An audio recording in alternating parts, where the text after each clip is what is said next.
If everything's working correctly, takes a bit for it to do what it's supposed to do.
Hello, everybody. Welcome to the Office Alley. I am your host, Mr. Frederick Beatty, and I want to welcome you guys to another broadcast. First of all, thank you guys for tuning in to us and watching us. You guys could have been anywhere else, but you guys are right here, rocking out with us, and I most definitely appreciate that.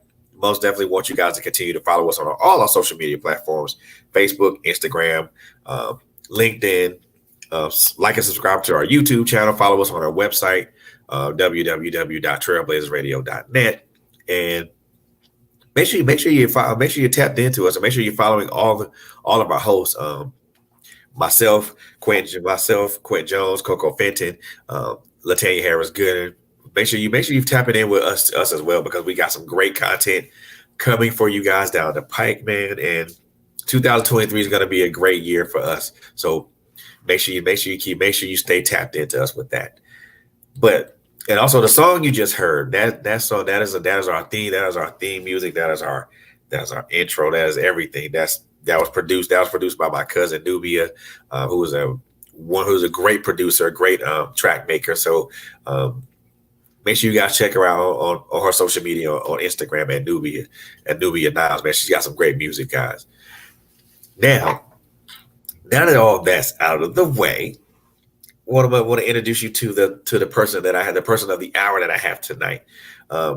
This young lady right here needs no introduction, but I'm going to give her the best one that I know that I can. I met this young lady in a clubhouse room with Miss Annette Williams. We had a nice discussion about her book, and we talked a little bit about her writing journey a little bit, and we're going to talk about that tonight. So, ladies and gentlemen, I want to welcome Miss Sharon Rand to the Author's Alley. Hello, Miss Rand. How are you? I'm good. How are you, Mr. Bailey? Doing well, great. Thank you. Doing well, thank you. Glad I am appreciative that you're taking your time out of a Friday night to be here with us. So I do appreciate that. So thank you so much for that. You're welcome. It's an honor. Oh, thank you by honoring us by being here. So I appreciate that. So I want to go ahead and jump into this right away, just to kind of number one, be respectful of your time and things of that nature. So for you, when did the love of writing begin for you? Was it during your younger years or teenage years, or did it develop as an adult? It developed as an adult. I remember writing little poems and things for school, but the writing developed as an adult. I started journaling and just writing down my experiences of what my book talks about. And that's how it became. This is my first book, self published, and it all started like 20 years ago, about 20 years ago. Wow, 20 year journey that culminated into this. Yes. Now, what now you're writing it. Was it now was you inspired by any particular author, or was it just something that you really want to do? It was inspired by life experiences. I would get upset about things, or get distraught or excited, or different things would happen in my life, and I would just write it down in journals. And um, someone, Dr. Annette West, who how we got introduced, said, "Put all that in a book. Put it in a book." So I gathered all my journals together and worked with her, and we came up with God Whispers to the Preacher's Wife. And then you also said you're self-published. So, and this is your first book as a self-published author. How does First, it feel? How does it feel to have so, it's exciting. It's yes, exciting. It's good. really exciting because this is not something that I planned or I dreamed of 6 months ago. This happened all in 6 months. A 20-year cumulative notes and journaling all came to fruition in 6 months. I was led by Dr. West, and she taught me how to get everything together, where to put it, make sure I had all my numbers together. And it just became so exciting because I saw the finish line. Finally, I'll accomplish something. And I'm the second author in my family, but it's my first. So I'm excited about that. Wow. So I could tell the excitement in your voice when, Yes. and I'm pretty sure the excitement even you were even more excited when you finally saw the completed product in your hand. Yes, yes. Let me just grab it right quick. Man, it feels And good to have the completed product in your it hand, isn't it? does. It does. I felt excited when I got the box of books. You order the ones to sell, and I didn't open it for about 3 days because I was so excited that I couldn't believe it. I couldn't believe it. And so I finally opened it. I had a book signing. I had a book launch. All of this in 6 months. Wow. You had your first book signing. How was that experience for you? It was great. I felt like I was on the red carpet. I felt special, and my family joined in. And I think the most exciting part of that day is my husband came in and said, "So what are you going to wear?" I said, "I don't know." And here he comes with this brand new dress. So I felt like I was on the red carpet, that I had an accomplishment. My sisters did all the decorations and put up my posters and laid everything out. And I just had to walk in and sit down That's it. and That's, sign the books. Hmm. that's it. Have a small conversation with everybody that comes Yes. to the Hmm. table. That was it. Wow. So your first book signing was a success. Now you Yes. now now you have the published book in your hand and things Hmm. of that nature. And now that you have the product in your hand, Yes. you know, Hmm. what does that motivate you to kind of to write something else, or you just kind of you're gonna ride this wave out for a bit? Right. I'm a ride this for a little while because um, I have more journals that I can pull together and make a series out of God Whispers, because He whispers forgiveness, He whispers different things. And so I might do that. And I made I have cups and journals and some other swag to go with my book. So, Oh, um, you yes, ready? I copied off somebody else's paper. I saw what Hey, they were doing, and I said, I can do that. I can do that. You just have to ask for help, or you got to do your homework. You got to do some research. hey, I You mean, got to do some research. it doesn't. Hey, you can copy somebody's blueprint and make it your own. Yes. Hmm. Nothing wrong with that. Nothing wrong with that No. at all. Mm-mm. So, now we talked a little bit about, your writing journey, now that your book is out and things of that nature, and how excited and proud you are to be an author, to have things out, have your Yes. book out and have people just respond to it. And Yes. actually, how has the response been? The response has been good. I have a website that someone helped me create. Well, I started it and then I got a professional to help me.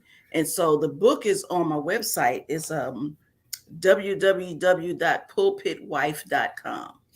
And you can order the books on my website. You can order it on Amazon, and it's also an ebook. So Oh, I've been wow. moving, I've been pressing. When somebody mentions something about the book, or you could do this or you could do that, I go for it. I make financial decisions that can help me, market it. But yes, I'm Wow. going to ride this one out and put together my website, and you could also buy it straight from me. So it's been good. I ordered a certain amount of books that they say that an author's first book will only sell maybe 250 copies, and that's with a publisher, not just a Right. self-publisher. So I Right. said, well, if I order half of that amount, I'll be at half as successful. There So you go. I There you ordered go. that amount, and I've already sold half of them. See, And I dropped the book. Let me see, no, December 1st, and first I've of sold December. half of my books. Yeah. Hmm. So somebody might have a couple of people may have ordered it for a Christmas present then. Yes. And yeah, and people are asking about it now because they want to give it to their first ladies, their members in their church, women who want to be preachers' wives. And so, and some people just want it because the story is being told and no one else is telling the story. They talk about the negative side of being, involved in the church Yes. or that, but my book is not about the negative side. It's about my conversations with God and him talking to me the way I talk, nothing special, no eloquent words, is that I was concerned about being a preacher's wife. I didn't want to be in the beginning, Right. but I had to walk it out. So my book talks about my journey through that. And I've Wow. been married 31 years, and my husband's been a preacher for 23 years, I think. 23. 23 of those 31, huh? Yes. Congratulations. We just made 31 a month ago. Yeah. Congratulations. Yeah. So I got a lot going on. I see. I see. I see. So now the one now I have interviewed, Christian authors here on this platform. And there's a there's a particular knock that I know that I normally hear, Mhm. not from them, but from other people, from people who are interested in wanting to read what they have. And Mhm. there's all the knock that I always hear is that, well, it may not be interesting or it may not be compelling enough. And in my experience, especially for the authors that I've interviewed and the material that I read from them, it's Mhm. always been very interesting. Mhm. Now, the one question that I want to ask you now, you said your book was nothing negative No, at all.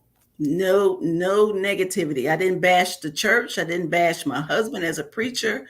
And the only questions I had were between me and God. Why God, when God, how God, and how he responded to me. I put it in writing. And I would talk to him like I'm talking to you. And it was every day, every weekend, every Sunday experiences that I've had. And so the exciting, I think there's some, you might get a couple of tears, you might get some excitement, you're going to get some laughter because God has a sense of humor, Of especially if course. he chose me to be a preacher's wife. It had to be something funny going on. So it's little short stories. It has scripture, and it has reflections, and it also has parts that you can journal. So if the story I wrote made you feel some type of way, you had some aha moments, there's a place to write your own story in the book. Yeah. Okay, cool, cool. So Mhm.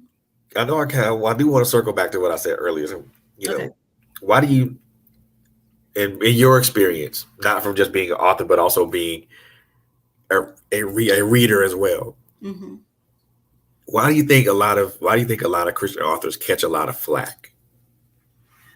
I guess because there could be too churchy in the book. You might people might feel condemned because they don't have your views in it. Ah, And then you might be a writer that's not living what you wrote. And, or the book will flip flop or say, okay, if I were you, I'd do this, but God said do that. You know, right. flopping, and you have to look at the person and the books that they wrote before they did the book or after. They call them self-help books. Some self-help books make you feel bad because this not helping me by telling me how bad I am. I Right. need to know how can I do better. You don't have to keep reminding me of hell all the time. Exactly. Let me know the other side. So I think a lot of those self-help, and then this what's the word, common knowledge. A lot of them you write things that people already know. Like if Right. I want to write about prayer, you can say I know everything there is to know about prayer. Right. Yeah. And so that is too, you have to write something that's not evergreen. Um, Something that will intrigue them, but not too doom and gloom. And please, I didn't buy this book to go to hell. I bought it so I can reach another level and enjoy life on earth now. Right.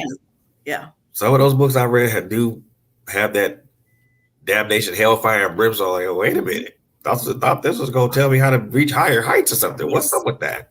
Yeah. And people stop reading in the middle of the book, or they'll go straight to the back of the book and say, let's see what the conclusion is. Yeah. Without reading the introduction. Yeah. Hmm. Wow, that's crazy. That's real crazy. And now we do share a common a common person a person in common with share commonality. And that's Miss Annette West. Um, Hmm. so how does she help you as far as getting things in order and helping Wow. you develop this story? Wow. I mean, I came in, she had a course called Jumpstart Your Writing.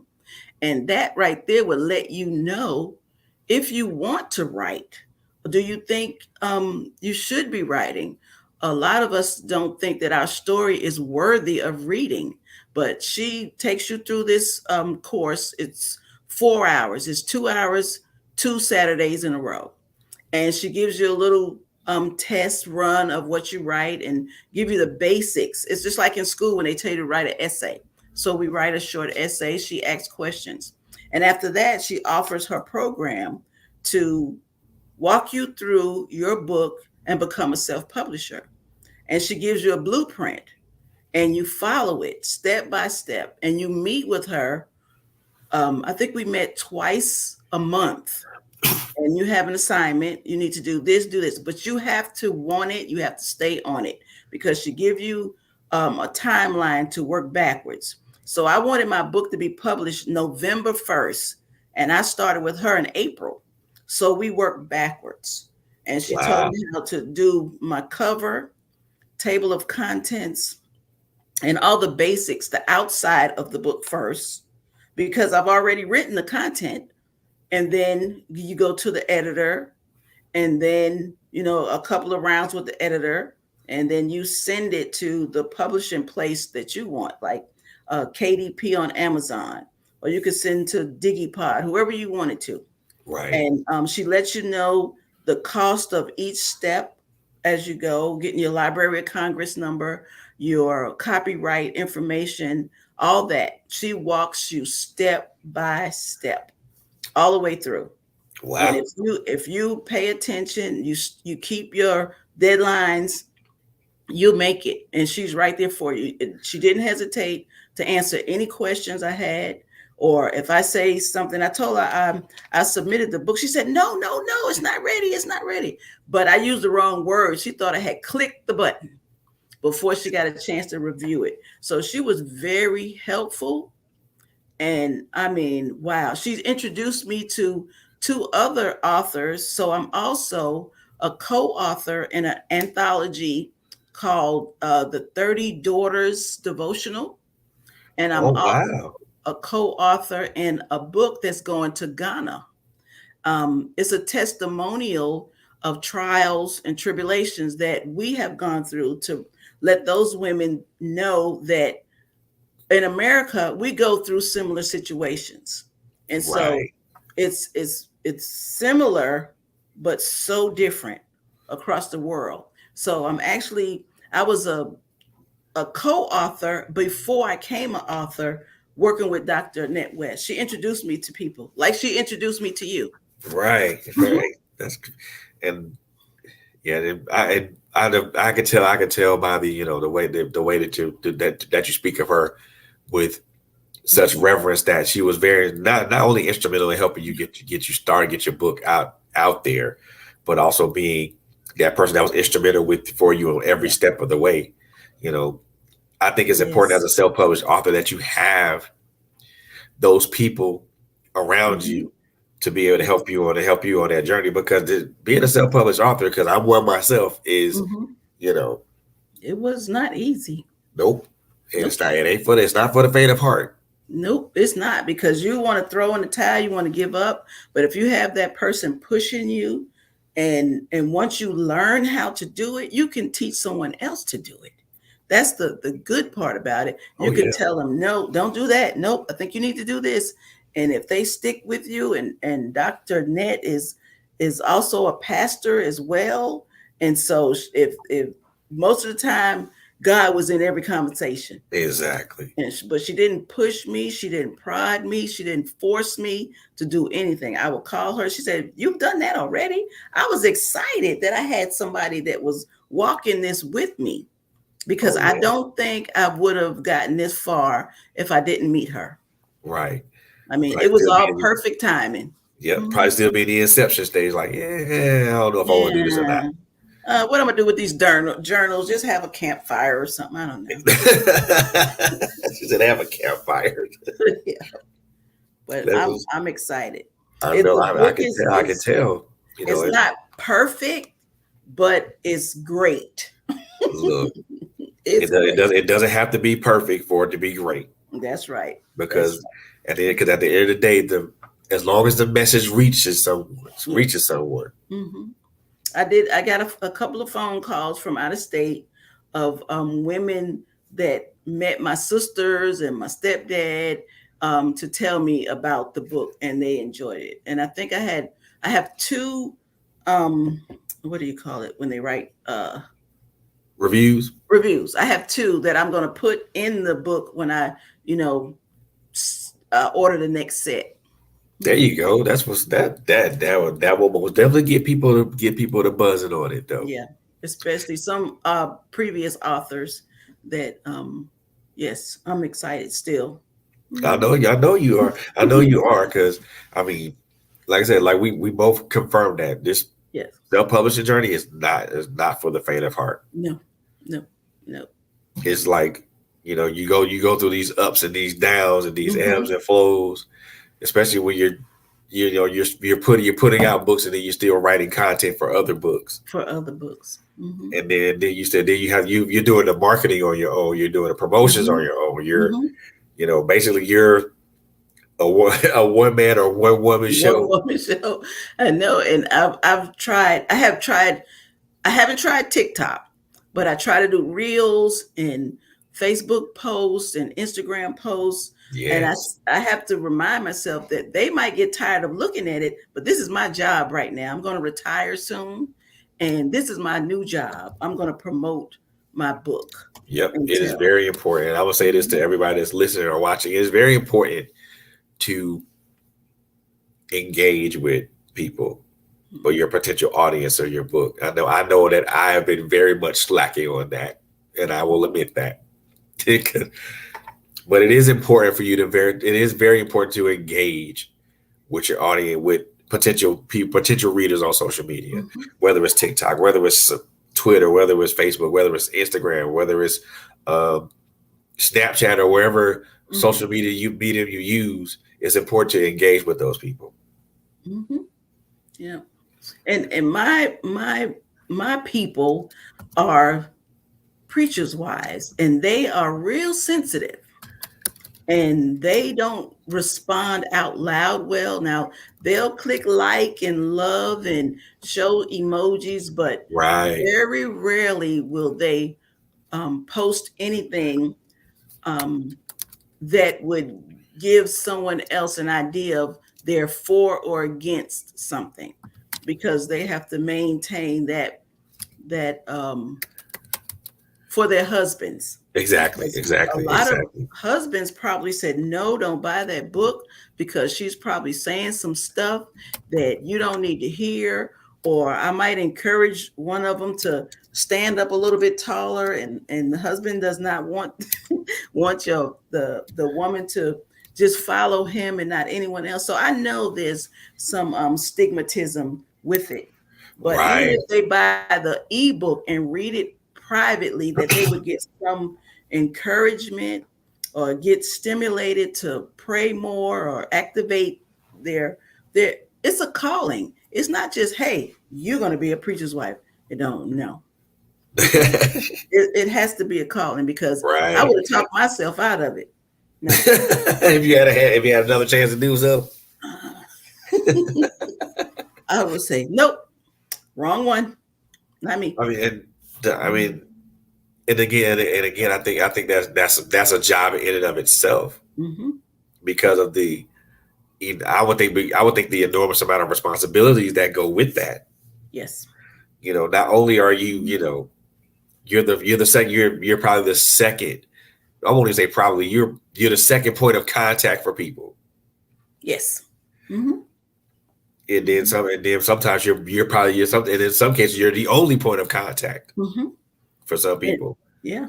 And you have to be that, you can't be that glass figurine that sits on the shelf that nobody can touch, that nobody can talk to. And that's I didn't want. I want to be approachable. I want the young people, the older people, all of them to be able to talk to me. And I said, oh, that's the first lady. We can't touch her. She's untouchable. We can't talk to her. She's all Wow. up there like that. No, ma'am. Wait a minute. It's not all. There's people that still act that way. Yes.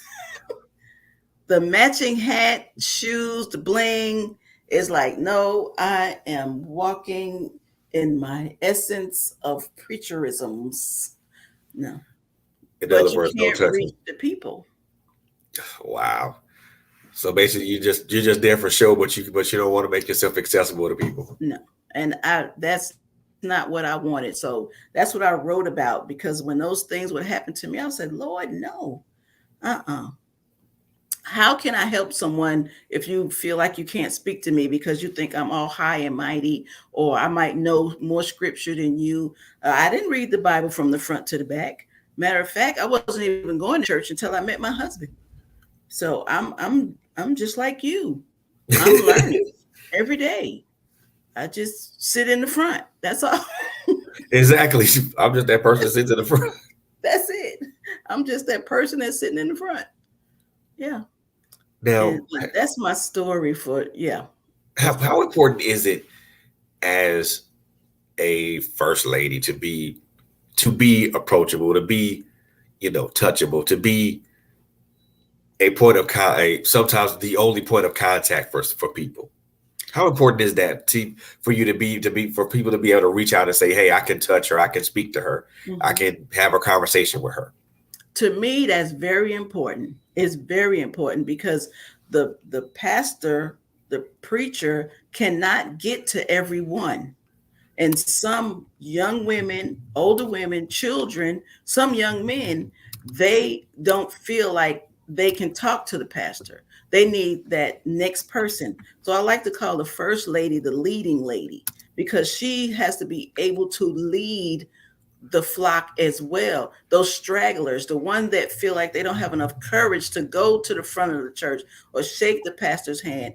I don't want to just be standing there all frigid and they walk by and Right. they're hurting. So it's important that somebody could come up to me and ask a question, even if it's simple as what time is Sunday school, or how are you doing today? Because there's so many people sitting in church hurting. They might not be crying because of the spirit hit them. They might be crying for some other reason. And and you have to feel that. The spirit has to connect. And so it's important that she's not just a showpiece, that trophy wife. No, Wow. Whew. that's not. It's important that she is able to get down in the trenches, get dirty, sweep and mop, cook a hot dog, whatever it is.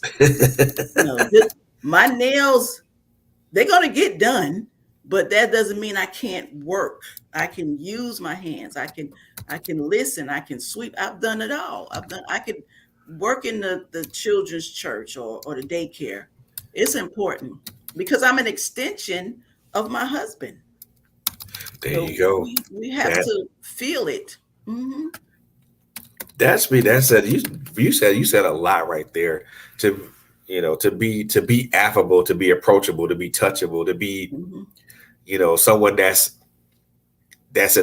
second person that you can talk to, just in case someone is not really up to, or really is apprehensive about speaking to the pastor or something like that. That is important. Yes. You know. Yeah. There's boundaries. I know my boundaries. I Right. know when Right. I need to say, I think you need to go talk to the deacon, not me. Exactly. That's boundaries. But there are a lot of young people, young women that need direction, and they look at the pastor's wife as a role model in the community, because there's no Michelle Obama walking down our streets. There's no Condoleezza Rice, or um, uh, what's our vice president name? What's his? Kamala Harris. Kamala, Kamari, Kamala Harris. Kamala. Yep. Oh, forgive me, Jesus. These women are not walking up and down our streets. So the leaders in the community, the lawyers, the doctors, the preacher's wife, us women like that are who they see. So there's a standard. Not perfect. I wear tennis shoes just about every day. You see it, my hair is not all prim and prissy all the time. And I want to be common to them, Right. with boundaries.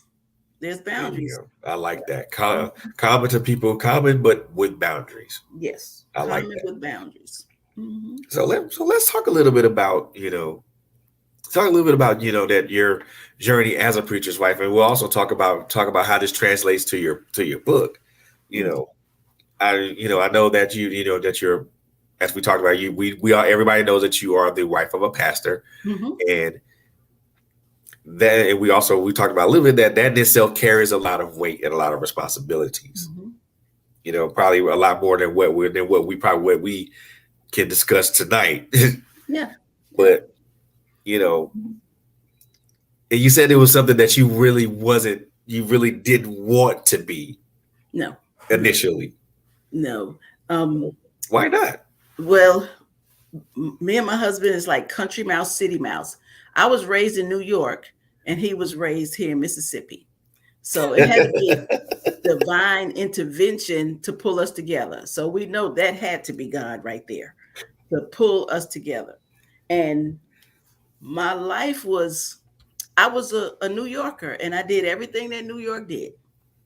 I had some issues with addiction, and I'll say not homelessness, but hopelessness. I had some things going on in my life, and so that's how I wound up in Mississippi. I had an addiction, and I went to rehab when a little while after I got to Mississippi, and that's where I met my husband at a party that they were having in the drug rehabilitation for the women and the alumni that had already gone through the program, gotten sober, and was living, the best they could. And that's how we met. So I had no idea about preachers' wives, or church, or anything. I was a drug addict from New York City who was trying to get her life together and get right. And when I met my husband, he would take me to meetings, real nice, mannerable. He's a nice. He's not a country man, but he's yeah, he's a country man. I'll just put it like that. And it was like two opposites, and we came together, and he helped me stay sober long enough to accept Jesus Christ in my life. He wasn't a preacher when I met him. He was not. And we would go to church, and he said, "You know what? We need to get married." Why? He said, "Because the preacher always talking about we shacking." I said, "Okay, sure. I'm crazy. Why you want to marry me?" He said, "Don't worry about it. Don't worry about it." So we got married and started going to church. And I think we were married about 4 years. And we had children. And then one day I was the secretary in the church, and he came up to the front. You know how you come up to the front for prayer or to be baptized? He came up there, and I'm asking, so you come for prayer? He said, "No, I'm come for my calling. Jesus called me into the ministry." That just blew my mind. Bomb drop. Bomb drop. First of all, my vocabulary is not that good. That's all right. I use smaller words instead of big words. My vocabulary, my attitude, everything about what a preacher wife is not. That's what I was. And I'm like, "Why, Lord?" And that's when I start writing. Why? What are you doing? I rebelled for a whole year. I would do anything and everything to change his mind. Nope. You Anyway, want to get up out of that for real? You want to get up out of that for real?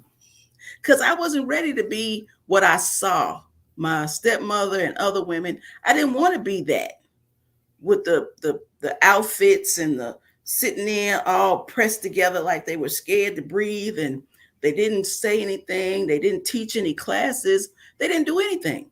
They just sat there, and I didn't want to be that. Wow. I didn't want to change my friends.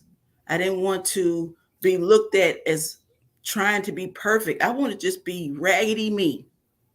That's what I wanted. But that's not what God wanted. Nope. And that's when I started writing, because every day I would ask God, "Why did you do this to me?" Just flat out ask why. Yeah. Yeah. You know, I ain't too rap tight, God. You really want me to do this right now? You really want me to be here right now? And I think I got a chapter in here that says, "Who signed me up for this?" She said, "Who signed me up for this?" I think it's something like that. Let me see. I think it is. Yeah. Chapter 3. Who signed me up for this? And I wrote about that. I'm like, and then the stories in the Bible that relate to my situation, like Joseph, his brothers didn't like him, threw him in the well, then sold him, and then he became all that, and they had to go back and ask him. And that's how I felt. Like, come on now, I didn't ask for this job. Who signed me up for this? Yeah. You read the job description and you looking at you like, this don't match. And that's how it started. But I get God's plan, his purpose, his divine intervention. That's his business, and I just stay out of his business. Exactly. I could have been. They went out the way. I could have been a drug addict, still in New York, maybe deceased, maybe not, but hopeless and helpless, homeless. I could have been all that, but right, it was something else he had. So once I realized that this is what he wants for me, I embraced it. After rebelling for a whole year. I mean, I was jacked up. Like, I tried, but my husband didn't give up on me. He didn't give up on me. And so now I'm with him. I support him. I went back to school. I got 2 degrees, working on a third one, working on a PhD, just so I can know when he opens that Bible and talk, and somebody asks me about the scripture or something, that I can relate. I don't want to be like, I don't know where Genesis is. What you mean? Genesis, what is that? So I went back to school so I can support him and be there. And, we're a package deal, but I'm not the first lady that don't know anything. Right. And I don't try to be the pastor. I don't try to be the leader. I stay in my lane. But There you go. I'm going to back them up. If they say, well, what scripture is that? And if I know it, I'm going to raise my hand. There you go. Mm-hmm. Yeah. Then when you said that rebelling for a whole year, I'm like, she did that for a whole year. A I year. probably would have lasted a month. He didn't give up on me. I was just terrible. Like, God, you really want me to do this? I mean, I'm asking you again because I mean, I see the job description. I'm looking at me, and though they don't match. It don't matter. It was preacher's wife or back to New York drug addict. But This I or that, right? expedited. It's this or that. Hey, what you was doing before wasn't that great, Sharon. So come on, it could have been worse, you know. Take a But chance already. yes, I made it out of the Bronx, so leave me alone. Exactly. Anybody that can Yeah. make it out to BX is a okay in my book. Yes, but I'm glad I submitted to God and submissive to my husband. But he respects the difference, and I respect his leader. I mean, he's awesome. He's a provider, and it's better than what I was. No, What you were dealing mm-mm. with initially. Yes, yes. So what lessons or what life lessons does this book teach? Does this book teach, or what encouragement does it give to women who are aspiring to be there, or even women who are already that and are wanting to understand what their purpose is? Okay, this book will inspire them to pray more with power, not just those little bitty prayers. If God put you in a position that was preordained for you, you're going to have to pray your way through. This book will inspire them to go through some of the things they're going through and come out on top because it could be worse. It will inspire them to respect themselves, respect their husbands, respect the church, and also give God honor because you could have been married to somebody who was somebody else. But it Right, lets women know that these things are happening to us, around us, but we have to push through and let other women know it's okay. It's okay because we're still human. We're going to cry. We're going to laugh. We're going to be upset. We're not going to like everything that happens to us. So it inspires preachers' wives and future preachers' wives to walk it out, to walk it out. put on That's the it. run, put on the walking shoes, and let's go. And walk it out. And if it's not for you, God will let you know. You're not supposed to stay in a relationship where you're getting abused, whether you're a preacher wife or not. Or Right, if you are not going to obey to the level of being complete as a married couple, don't. If you still gonna go out and do your thing and clubbing and that's not what he wants or it's against what the church believes, get out. Don't stay in it and play with it. Don't play with it because God ain't playing. man. Man, you know He ain't what? playing. I've seen that happen a couple times. You, Mm-hmm. you do that just for the prestige or the clout, and then Mm-hmm. it backfires. It backfires. You wind up with zero, and then your name is scandalized because some of these things are workable. You can work through it. You Right. can. And if it's counseling that you need or a restart, look, forgiveness, all that, but it can be done. You don't have to sit in it and not share it. So they should share their story with somebody. That's it. I love that. I love that because that's relevant, Mm-hmm. especially in the world we live in at this point, Mm-hmm. this juncture. Yeah. You know, No. we Yeah. need And we need more time. We need more of those types of stories. yes. Things that can inspire us, Mm-hmm. or better yet, kind of call us to an action, or better yet, something Yes. that'll just make us look at ourselves as like, hey, Yeah. this this ain't who you supposed to be. Yeah. Look in the mirror. Yeah. You got to make a decision because you can't play both sides because it'll catch up to you. And Yeah, if you want to be true to yourself, it'll catch up to you. I am a Christian life coach, and I love talking to women. I mean, not telling them what to do, not prescribing medication, not telling them to leave their husbands. What do you want? What do you want at the end of the day? How do you want to feel? And what are you going to do to get to that point? That's it. Something Mhm. that I like how you put that. And I like how you said it because to me that the one word that comes to mind is accountability. Yes. Hmm. What do you want? Hmm. And, and where well, and one thing I'll say to people, okay, if you ain't gonna be accountable on earth, God gonna hold you accountable when you get up there. Yeah, yep. If you're a believer, you okay. Don't play with God because I tried for a whole year. Got whooped up. Probably more than whooped. Probably had more than one or two stern Oh talking to. yes, and that's worse than a mama whooping. I don't care how many switches coming. That Jesus whooping is tough because it's a mental thing. And Like, you look, know I when know they you don't say, want to do this, but I'm gonna throw you in here. I'm gonna throw you off the deep end anyway. Sink or swim. that's it.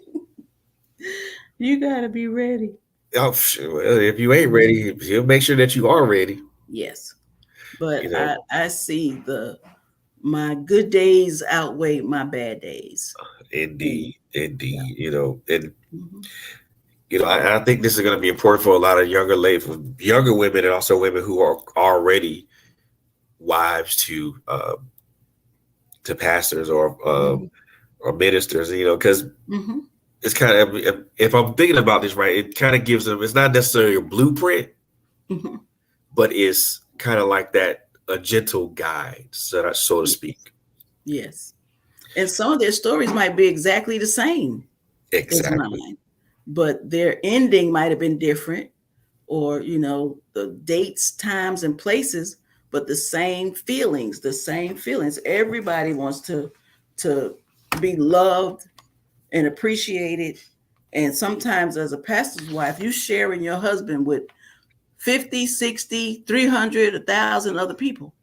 You gotta stand firm against all those hugs and accolades and gifts. When they look at you like, you We have don't to care. be able to stand Yeah, and smile and keep going. You have to be able because to because hold there's a up. lot with that. There's Yeah. a lot that goes with that because he's like Oh, you have to courage. overlook stuff. Hmm. And I'm like, Yeah. how And can somebody just do that and just sit there and just be like, it's okay? mm-mm. No, that New Yorker come out every now and then. And you're gonna get a side eye. You're gonna get that side eye. It's saying that, okay, make sure God is with you before I get with you. Exactly. Because I've learned how to um, voice my concerns in a nice way. Right. That's not appropriate. And after a while, you'll know. Don't test me. Don't push me. Don't tease me. Don't work that side of the sanctuary like that. Because I'm okay with pulling you to the side and saying, "Are you okay?" I'm not. I'm some Yeah, type of way, and I need to talk about it. Mhm. that's that Bronx right there. So that's that Bronx right there. I gotta ask you But this. From Bronx, New York to Mississippi, how how much of a culture shock was that for you?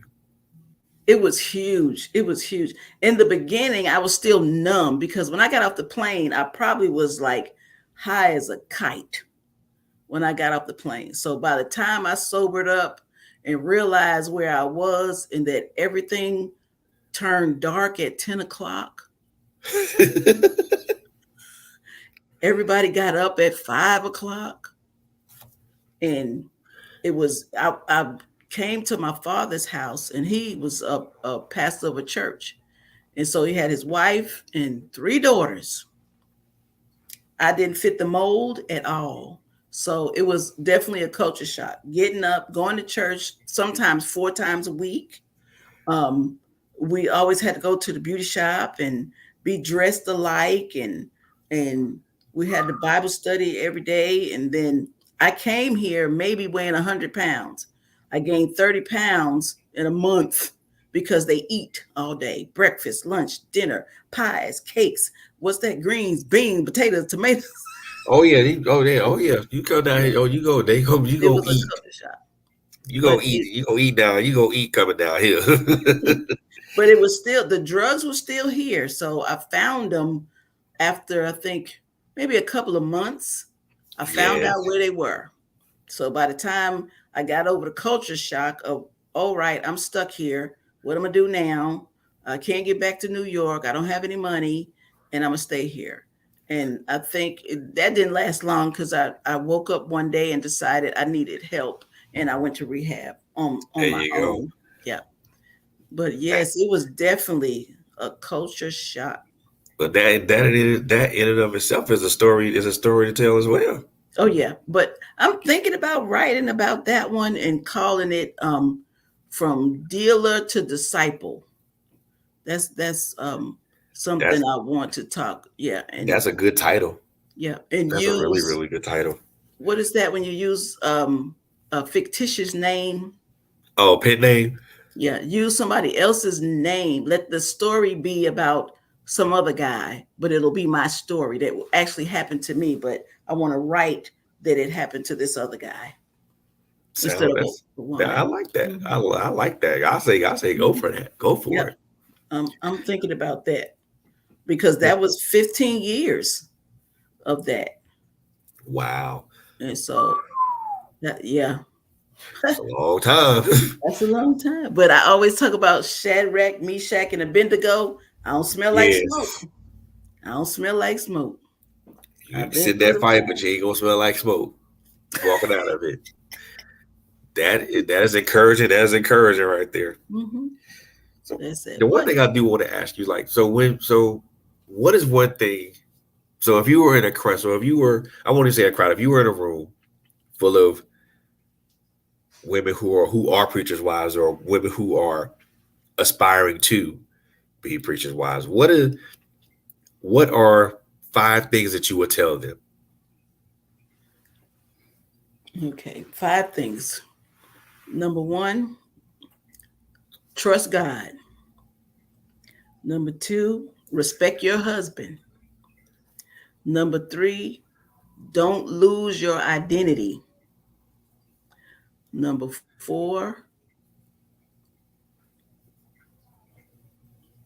be a wife first. Be a wife. Have a wife life.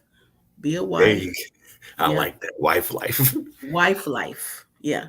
And number five, if you have children or not, you know, raise your children because he's busy.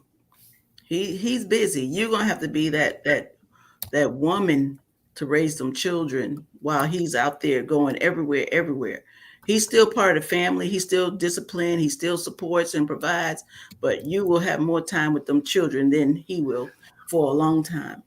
Wow, I like that. Have a Mhm. wife life. Have a wife life. You still gonna cook, clean, and most preachers' wives have a job now. Yep. They work full time. Yeah. You I know, mean, off the top of my head, I wasn't expecting that question, but I think I'm gonna have to write that down. So if somebody asks me that again, oh yeah, most definitely, most definitely. yes, yes.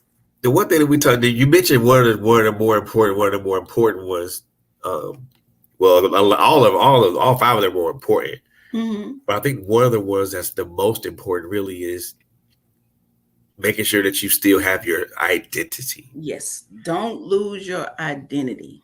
How difficult is that to lose your identity in all the hoopla of being a pastor's wife? You lose your identity when you try to compare yourself to that other pastor's wife. That other pastor's wife, either the one that's doing good or the one that's doing bad. Don't lose your identity. Be your own pastor's wife.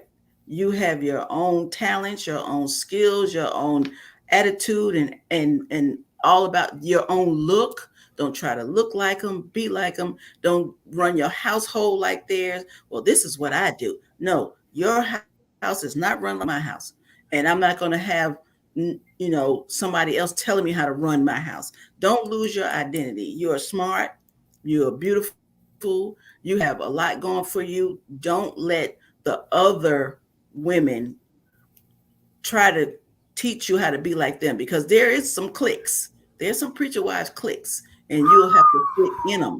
And if you don't fit in them, you'll be cast aside when they have their little programs, when they have their little gatherings. If you don't act, dress, talk, or move like they move, you're not in a clique. Don't lose your identity. Be able to stand with the best, the worst, the small churches, the big churches. Don't lose your identity. Be still you, because when the lights go off and it's just you and him, you still have to be you. Exactly, Yep. man. So, it's fine. So Mhm. basically, just be who you be. Be who Not don't you worry be. about all that other stuff. Mm-mm. Nope. I mean, stay beautiful, stay clean, stay whatever it is that he married you for, stay that first. Wife life, stay that. God gonna fill in the blanks. Yeah, God will fill in the blanks. but those that clicky stuff though. Oh, yeah, that's like I don't know. Yeah, Uh, that I've type of been. stuff is like so. I Mm, don't know. I won't say cliche to me, but it's like why though? yeah, All that clicky stuff. I mean, and if yeah. even if you're not accepting it, I mean that the way I look at it, if you're not accepting that click, that doesn't diminish who you are. No, that's why it's good not to lose your. Be able to be there and still have your identity. You don't have to dress like, you don't have to shop where they shop. You don't have to run your house like they do, and they'll put you down if you don't have a if you're not educated, or you haven't spoke, or you can't sing. Oh my God, if you can't play the piano or you can't do some churchy stuff, you're not in that clique. You're in the other clique. If you don't speak in tongues, or you don't, run or lay out, you're not in that clique. No, no. That's Create your own clique. You that's yourself. weird. That's weird to me. That's It's so weird to it's me. so real. That's another thing in my book. Be yourself, but not really. That is what chapter is that? I don't know. Be yourself, but not really. That's chapter 8. Wow. Just be yourself. Just be yourself. But don't wear those stockings, and those heels are too high, or that lipstick is too red. But be yourself. Wow. That's No. I find that weird that a lot of those things, a lot of that stuff has criteria that wasn't even made, that wasn't even It's that not biblical. It's not yeah, that scripture. that God would never approve of. No. And don't take one scripture and make it fit that silliness, because it's not real. No. Mm-mm. No. Like so I guess so you gotta play the piano, you gotta lay hands, you gotta speak. I, where in the Bible does all that criteria even I don't know. I ain't see it either. You say lay hands in the Bronx, we fighting. See, Yeah. That's what that means. see, See, it's not scripture. It's no basis to it. different And translations. yeah. And you can't judge me or tell me I'm less Christ-like if I don't worship the same way you do. And so that was different for me too. Oh.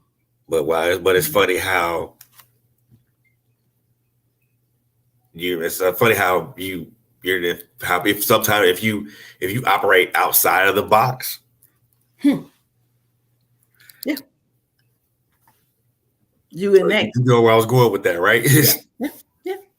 So I don't have any corners. I'm in a circle. I never fit in the box. I didn't fit in the box when I got here. So I had to create a circle, a triangle, something. The round peg and the round peg in the square hole. Mhm. But I established my um, position among them, and that's it. There And you go. yeah, And you can stand on your own. You can stand on your own that's too, right. That's right. without having anybody to Hmm. give you a yay or nay. Yep, that's it.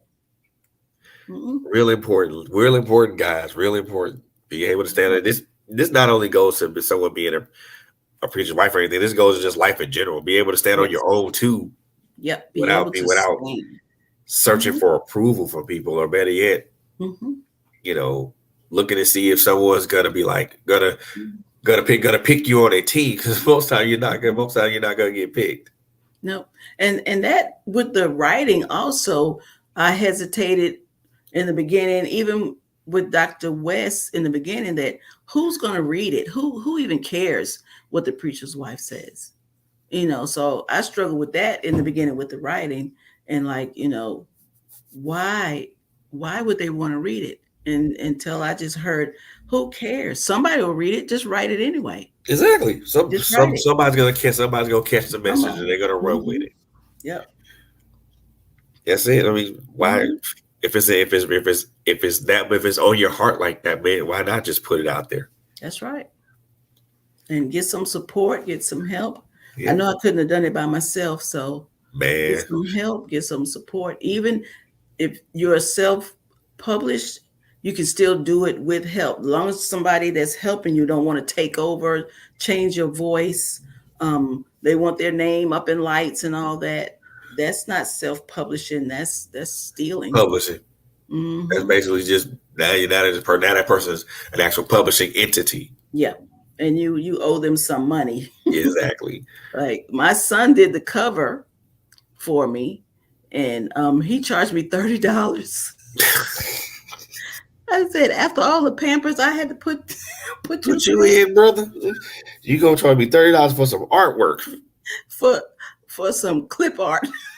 Exactly. I mean, $30. I mean, Yeah, and I'm pretty sure he probably gave some explanation. Well, this is graphic design. It's yeah, complicated. yeah. But Do this. Do that point and click. Stop. I asked him to draw the cover for the book about the drugs, Okay. because he can draw.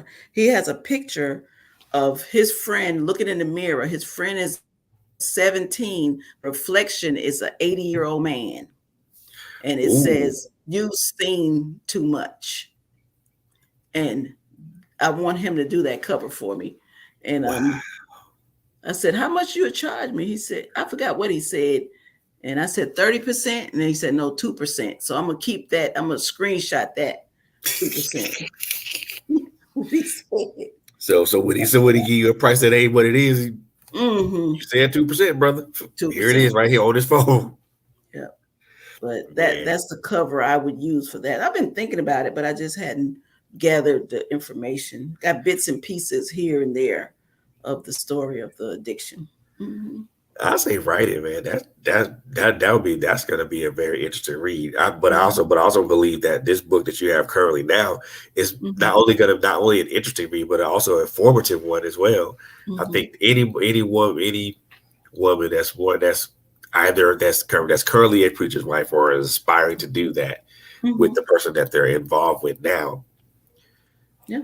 they can take some lessons from that. Yeah. Take some knowledge from that. Yeah. You know, Because it's you've all been of in the it is trenches with it. real. You've been in the trenches for years now. Mm-hmm. And it's real. It's nothing made up in there. Those were actual conversations that I had with God about the situation. But I always ended up with the winning side There you of go. it. It always, the end of it never was doom and gloom, like, oh Lord, I don't want to be nope. I ended each chapter with on a high note with still questions. I Right, did have questions to get to the next level. right. Mhm. But then when you probably ask your question, do I really have this in me? Yes, God, please. I just learned how to be a mother. Now you want me to be a wife, a preacher wife? I Hold just on. learned how to get these boys to school on time.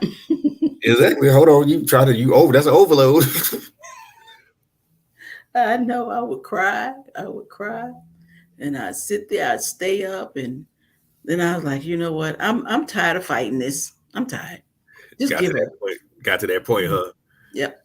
I'm tired. I don't want to fight White this. flag. Yeah. White flag, the Bible and the flag on Jesus. Jesus. I give up. Yep. You got it. Yep. if we gonna do this, let's do this, okay? Yes. And just show me the way. Teach me how to do it right. Teach me how to do it with grace. In class, Yes, in in class. honor, Yes. Let me, yeah. and fealty. And still keep me, because they probably say, what is that? And did Sister Rand come up here with some dreads? Yes, What? she did. That's not preacher's wife material. What? Why it ain't? Yeah. But why? But But why it ain't? it lets younger women come in and let them know it ain't about the hair. It ain't Exactly. about, it's not about that hat. You know, if you want to wear Prada, you could afford it, wear it. But if you start mimicking those other ones and dressing and looking, you will lose yourself. You will have Exactly. nothing that's yours. Exactly. You're gonna lose yourself in the substance of obtaining things, and Yeah. not Mm-hmm. and You not being won't lose yourself. not the substance of being who you are. Mm-hmm. Yeah. And I think being who you are has more substance than the things that you acquire. Mm-hmm. It's all decent and in order, as long as There I'm you not, go. Yeah, crazy, crazy with it. I love those two words, decent Mhm. and in order. Yep, it's decent and it's in order. It's not spiked and red coming down the middle of my Yeah, head. yeah. Yeah. So someone did have a question. Oh, So someone's okay. what role has extended family played in your life, and do have they gotten a shout out in your book? I'm trying to think. Yes, my stepmother has a shout out. My husband has a shout out. A couple of preachers. I say the word preacher. I didn't give them their name, but Right. if they read it, they would know with them. Um, let me see. And my sisters. One of the ladies at church said, "I know you wrote about me." I said, "No, I didn't. You got on my nerves, but not enough for me to put you in this book." Oh my God. Mhm. No, She she didn't. You did swears. not go. She said when she get her copy, she gonna highlight everything that she thinks pertains to her. Ooh, Let me see. there's probably gonna be a lot of stuff she gonna highlight. Yeah, I think my husband, my father, my sisters, my stepmother. Yes, and then yeah, because some of the situations involve them and them talking to me. Right, And so I have a right. sister. One sister became uh, ordained minister after I became a preacher's wife. What? She was in the military, drill sergeant, came out, and now she's an ordained minister in North Carolina. Yeah. That's what's up, man. That's what's Hmm. up. You know, Yep. And yeah. so many So, positive things that come from stuff like that. I mean, mhm, you, like I said, just from talking to you tonight, man, it's just mhm, enlightened me about a lot of things. Because I know there are some. Uh, I do have a couple of friends that are the wives of pastors and things of that mhm, nature, um, and I think this is something that they can benefit from. mhm. You know, Yeah. that they can really, really benefit from it. I'm most definitely going Mhm. to recommend your book to them and say, hey, Yeah. look, I interviewed this wonderful lady on my show, man. She has this book. I want you to check it out, man. It might be Mhm. beneficial. It probably could be very beneficial to you. And they could write their own story because there's space in there to write where they can put what happened to them in similar situations, and they could start their own book about their journey. And the name of my company is Sharon's Journey, and it includes being in New York and here as a preacher's wife. So I kind of combined them into one business so I can reach more than just the preacher's wife. I'm just getting started, so but I'm Starting working with towards you are getting people wow. together. You are on the right. You're on a great path. I'll say that. Mhm. Thank you, thank you. You know, it Yes. takes a lot for a person to come from one end of the extreme and get to us so get to the place that you are Hmm. now. Yeah, And I consider it as a second chance. You know, people say God gave me a second chance. He gave me 3, 4, 7, 9. I don't know how many, A bunch. and a bunch. And once you get that that passion and that energy back that you from your first love of what you know that's really deep down inside of you, you can go with it. You Exactly. can go with it, but you have to find it. You have to, you know, um, find it, and then like a cocoon, what do you call it with the butterfly? A You're cocoon. slimy, grummy, and then you Yeah, got to let that the right there, butterfly that's out. all the nasty Mhm. stuff. Yeah, let it out. You don't already been through it. No, you don't have to go back to it, but remember where you came from, That's and it. express That's it, tell it. So hopefully, I hope they do get it and they enjoy it, and they realize that they're not alone. That yes, somebody else has gone through it, or if it's worse or better, or if you feel it getting to that, you know what to do. You there know you go. where to go. That's what, and that is of import. That is Yeah, you, a you very know big import. So You know where to find it in the scripture. there Just you go. change the name. You might not, you might be Deborah, you might be Ruth, you might be whatever one of them ladies in there. Yeah, put yourself in that position. Yep. Naomi, whoever, just put yourself in that position and see if God brought them through, he can get you through it too. Whew. Won't he do it? Won't he? Won't he do Won't he do it? it? So Sharon, I'm gonna give you this opportunity right now to give yourself a shameless plug. I want you to tell everybody from our listening and viewing audience, who you are, the name of your book, where they can find that book at, and um, if you have like a positive word Okay. to say to our audience, um, I'm gonna this is your opportunity to do that right now. Hi, my name is Sharon Rand. I'm the pulpit wife. I am the author of God Whispers to the Preacher's Wife, and I'm the co-author of the 30 Daughters devotional and also a testimonial going to Ghana. I have a website, www.pulpitwife.com, where I offer coaching, Christian wife life coaching.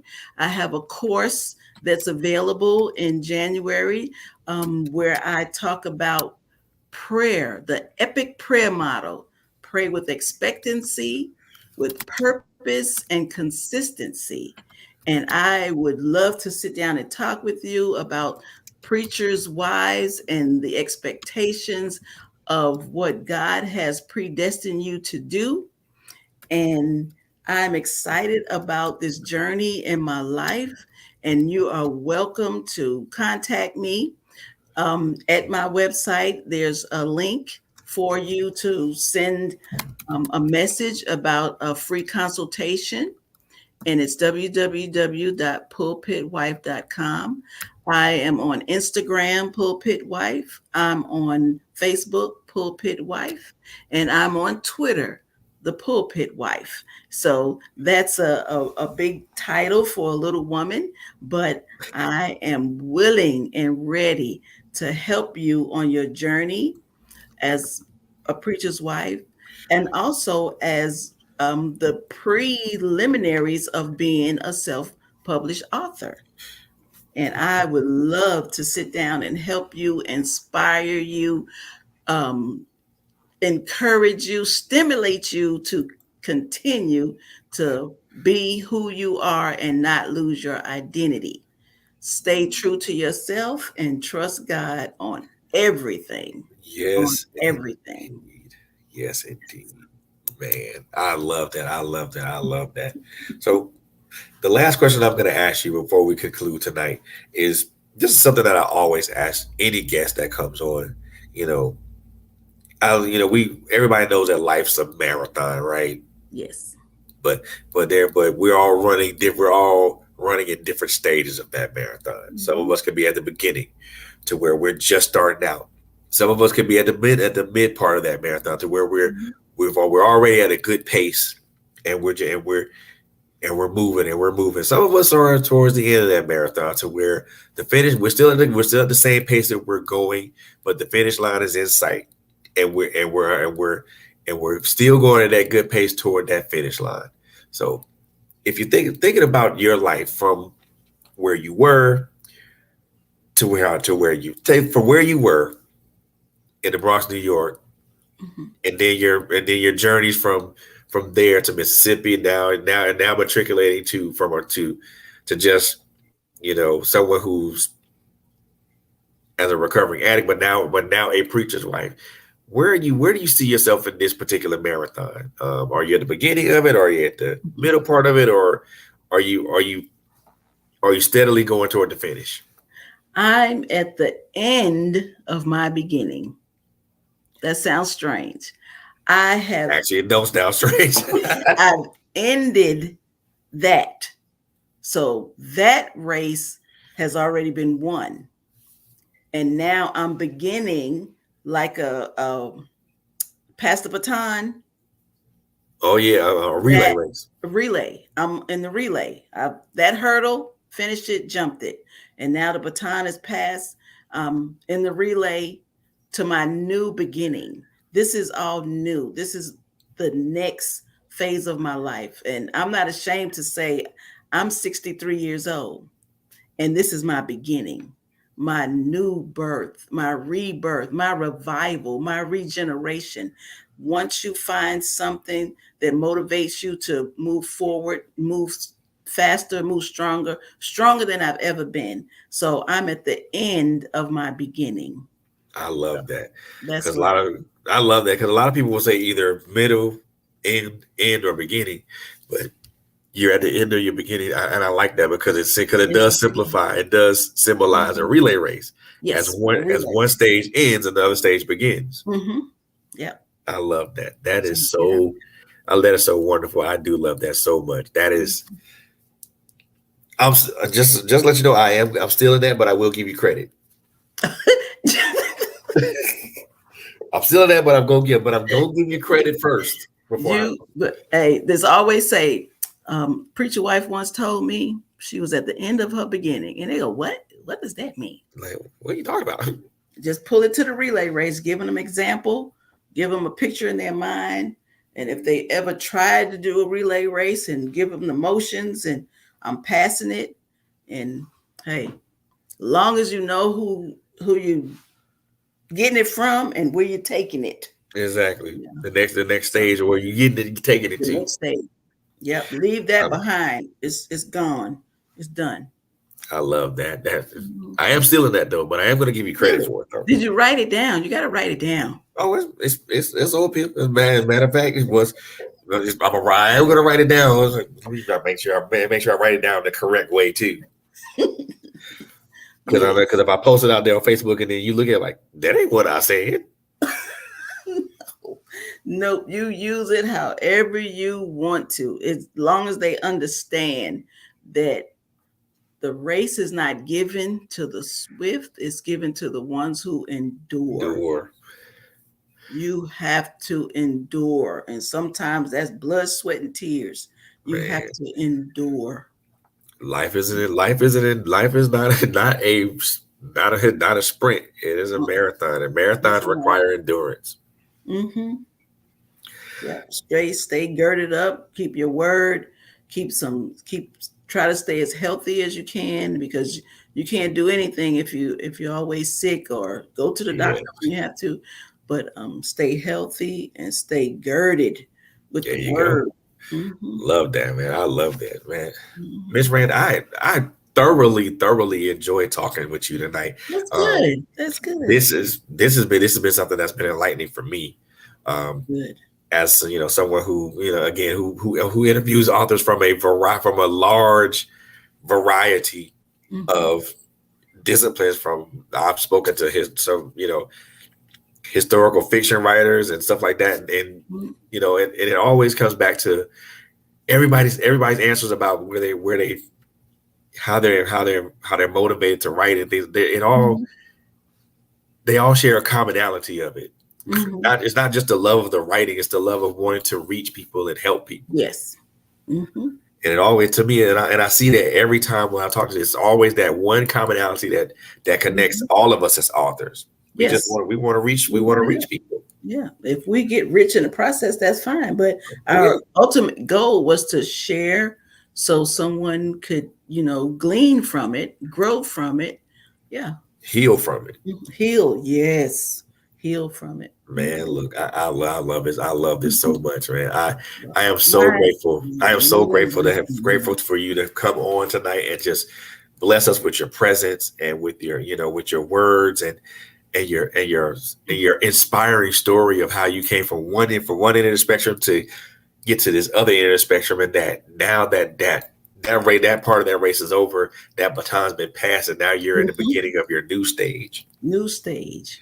I And this love, is I going to love be that. some generational wealth. So my granddaughters can read this and see that their grandmother, she was a strong woman and that persevered and that kept pushing.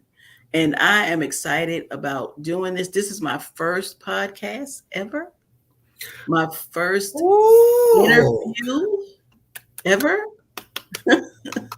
And so congratulations! I'm You made it through. made it. I'm excited, and I can't wait to tell everybody that I was on the Trailblazer Radio, Hey, most and I will definitely, definitely most give definitely. a shout out.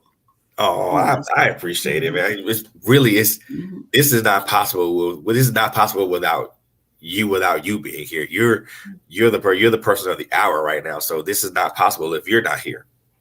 Oh, I'm excited. I'm excited, and I Oh, appreciate it because I got an opportunity to talk about it, to share it, my story, my book, some of the things going on with me now, and yep. So this has been all right. I'm just gonna say this was the bomb for me. oh man, thank you. I appreciate it. Yeah. Now we got to see if I can get Miss Annette to come on here. Yes.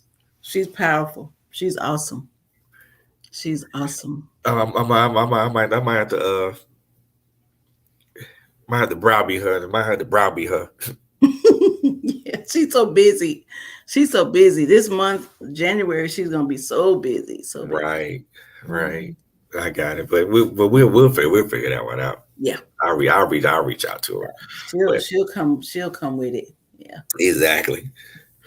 But ladies and gentlemen, boys and girls, people in our viewing audience, man, I want to reintroduce to y'all Mrs. Sharon Rand, an author, a preacher's wife, but she's also an author, y'all. So please do me a big favor, man. Go to her website, and I've already put it out there. Put it in the comments. It's www.pulpitwife.com. If you want information on Miss Rand, or you just want to contact her um, for a free session and things of that nature, because she will help you, and she'll put you right on the path. But also, please don't forget, she's also an author, guys. So please go pick up that book. It is available right now. Please go get it. I guarantee it's gonna be something that's gonna bless your life. Um, if Yes. you are a young lady or a woman um, who's married to a pastor or is aspiring to do that, go pick up this book. There are so many insights and there's so many insights in this book that will help you as far as navigating that. I call it a quote unquote minefield, but Mhm. someone else could call it differently. But it'll help you navigate that and be able to still have your identity Yes. while navigating it. So Yes. go get that book, man. And I say this all the time as I have authors on here. Look, not only does purchasing a book help us as an author, but also leaving a review is the most important thing Yes. to us You are as review. authors. People who write, who are creatives, who use words to get out to who use written words to get our messages out to people. Reviews help us in so many ways. Yes. One of the more important ways is to it helps us to become better writers. Yes. Reviews, bad or good, help us to become better Yes. writers. Yes. Yes. Bad or good. So we That's welcome that. We welcome negative reviews. We may look at it a little funny, but we welcome those negative reviews right. because constructive criticism is always great. We'll put it in the fine print. Exactly, exactly. I do that sometimes anyway. So, but reviews do help us though. They help us a lot. If just because you buy a book, that's cool, Yeah. but The Please, if you review. buy it and you read it, please leave a review, because I said those help us a lot as creatives. Because those reviews, we read, whether you guys believe it or not, we actually do read those reviews, Mm-hmm. and we use those reviews to hone and perfect our craft. Yes. I can't tell you how many times I read a negative review and like, okay, Yeah. I'm gonna file that away, but I'm Mhm. gonna use it to perfect my craft now. Yes. So go check her. She's on Facebook. Check her out on Facebook, Instagram, Twitter. Man, look, she's all over social media. So go check her out. On all social media platforms. Also, like I said, go to our website. Go check out that website. If you guys, again, check out the website, and just pay a visit to the website, and just say, Yes. just Leave a comment. Hmm. exactly, leave a comment, say, hey, just passing through, loved your website, things of that nature, stuff like that. Those things are very, very, very, very welcome for, like I said, Hmm. for us as creatives, because this is we do this not only for the love of it. We do it more importantly, more for the love. We do it, one thing most important, for the love of it, but also with the purpose and the true mission of wanting to reach out to people, reach out and touch, and help change a life, whether it's with one word or one sentence or one paragraph at a time. Yes. And for me, that's the greatest honor, to know that someone walks up to you and they say, you know, your story changed my life, or it had an impact on me that I thought it would never have. That's to for I think for me, and I know from Miss Sharon, that's the greatest compliment. That's right. That's true. I'll take that over, well, I do want money, but Yeah. that's a secondary thing. Yeah. It's not about the money. I want to be able to touch people, Yeah. reach, teach, and touch. Yeah. That's a blessing right there to reach. That's a legacy that you're leaving. The money is going to be spent. The money is going to be thrown away. The money is going to go down. It's going to go to the light bill, whatever. But something you say or something they read will stick to them longer than those dollars will, That's it. because they could be, in a situation where that word would save their life. I Yep. remember what Frederick said. I'm Mm. out. Hmm. There you go. That's it. That's it. So, ladies and gentlemen, that's going to conclude this episode of the Author's Alley with my guest, Miss Sharon Rand. Again, I want to thank her. I want to thank her again for Thank you. being Thank you. Thank you. for coming onto the show tonight, just blessing us with her energy and her enthusiasm, as well as putting some great points out there about the importance of having identity as a preacher's wife, but also just being able to just you can bask in that, but you can also still remain who you are. Yes. It's all about the wife That's life. it. That's it. And like I said again, go to her website. It's www.pulpitwife.com. If you want to contact her, or if you just want to just check out the website to get some information. Also, her book is available now, so go get that Yes, book. now. It's Don't on Amazon on if you Amazon. Don't Yep. don't delay. Go get it right now. Don't delay. Don't delay. So, I'll mail it to you. Sign it. I'll sign it. If you order it see, from my website, I'll sign it and send it to you. did you hear that? Did you hear that? If you order it from her website, she will send it. Not only will you get the book, it will be a Autograph. personalized copy. Yes. You can't go wrong with a personalized copy of a book in your hand, y'all. No.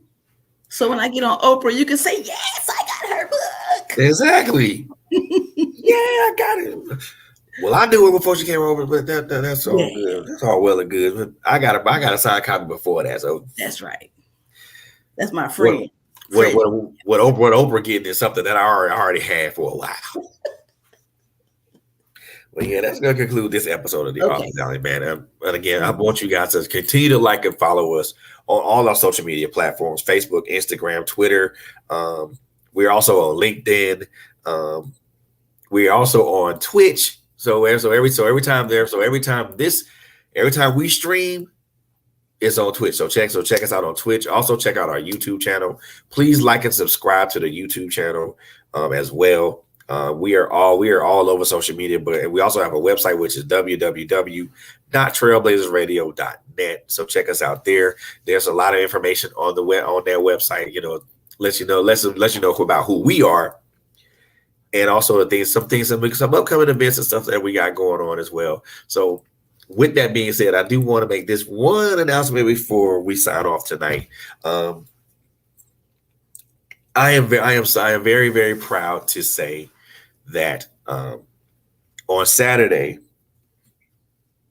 January 14th of 2023, I will be holding a book release event in Atlanta, Georgia, for the release of my new poetry book called How I See It: The Perspective Soul.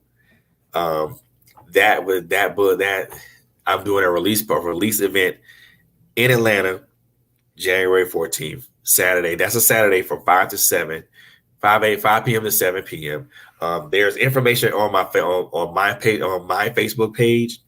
So if you guys check me out at Frederick Beatty on my Facebook page, you'll be able to see the event there. If you are local in the area, I would love for you to come out and come support. I would greatly appreciate that.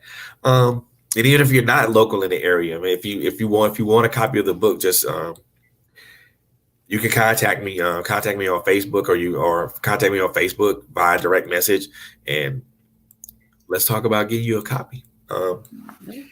So I'm proud. So I'm proud to say that book release event is going to happen. So if you guys are local, like I said, I put an event out already on Facebook about that. So if you guys are wanting to come to that event, make sure you respond into the event, please and thank you. Okay. So, but I'm very proud. I'm very proud to announce that. So this, and without saying a lot of words to it, this book of poetry is probably one of how can I say this? Probably one of my more. It's not bad. What's the word I'm trying to find though? This poetry book is a lot rougher than the first one. Oh, okay. And what I mean by rougher, the cadence of my poetry is a lot rougher. Some of the things I talk about have an edge to them. So, it's still poetry, guys, but this is like more about how I see things, certain aspects of life, Okay. relationships, things. If you come to the event, I most definitely am going to say, recite a piece or two from the book. So make sure you guys, if you guys are in the area, make sure you guys come out and support. I would most definitely appreciate that. And make sure that you continue. Make sure you follow all of us, all of our hosts on their respective social media platforms as well. I forgot to say that. I don't know what any other announcements that we have. I think I'm gonna have to confirm that, so I won't do that. But anyway, guys, and I'm being silly right now. Anyway, guys, that concludes this episode of the Author's Alley on Trailblazers Radio, man. Again, thank you to Sharon Rand for being here. Welcome. And blessing us with such a unique perspective on being a preacher's wife. I love it. I love it. Love it. Yes, I do. Thank you. You're very welcome. And as I always like to end every episode of the Author's Alley I put on here, I always want to throw these 3 things out here to everybody. So number one, take care of each other. Number 2, love on each other. Last but most certainly not least, it is a very, very crazy world out here, y'all. So please, by all means, please be safe and be careful out there, y'all. Yes, be safe. We love y'all with the love of God. There's not a daggone thing you guys can do about that. And with that being said, we will see. The Author's Alley will see you guys next year with a new guest that I think you guys are gonna like, and you're probably gonna be intrigued by. But on that note, that's gonna end this episode. Once again, we thank y'all so very much for tuning in to us. We love y'all. We adore y'all. We appreciate you guys for listening and watching. So on that note, gonna see you guys later. Bye. Bye, y'all.